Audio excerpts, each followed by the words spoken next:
Welcome back! This week, we begin to look at writing for broadcast journalism.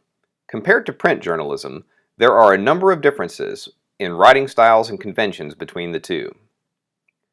First, let's look at story structure. We've talked about inverted pyramid for print journalism.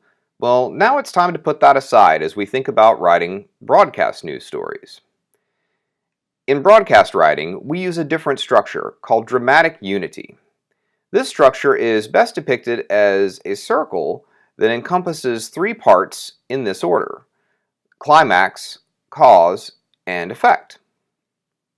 In the world of print journalism, your editor will give you a word count, and if your story ends up being too long, the general strategy is to slice away content near the end because it is the least relevant. That is, if you stuck to true inverted pyramid style.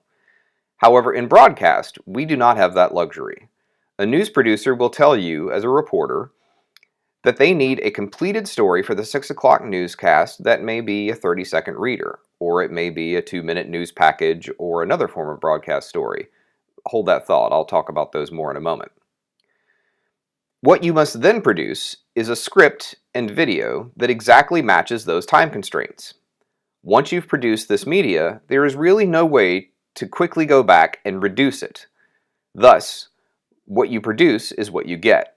So when we write for broadcast, we start with the climax, meaning that you're telling the audience the who, what, when, and where of the story right at the outset. This is the broadcast version of the lead sentence.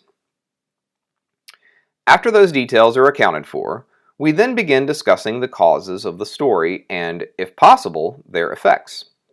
This structure is significantly different from the inverted pyramid style, and it is very important to utilize the proper form for broadcast news stories.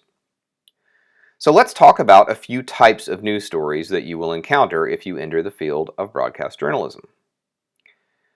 The first is the VO, or voiceover. This is a story that is read by an anchor live on air while video of the event plays for the viewer at home. These are usually very short. A standard time for a VO is 30 seconds. You might also be tasked to write what is called a VOSOT, which means voiceover sound on tape.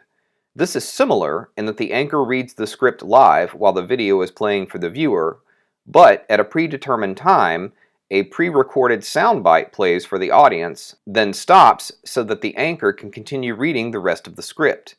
You can imagine that these require a significant amount of coordination, as the script has to be written so that the anchor will naturally finish reading it at the time that the sound on tape is played. The last one we'll talk about is the package. This is kind of like a fully produced mini documentary.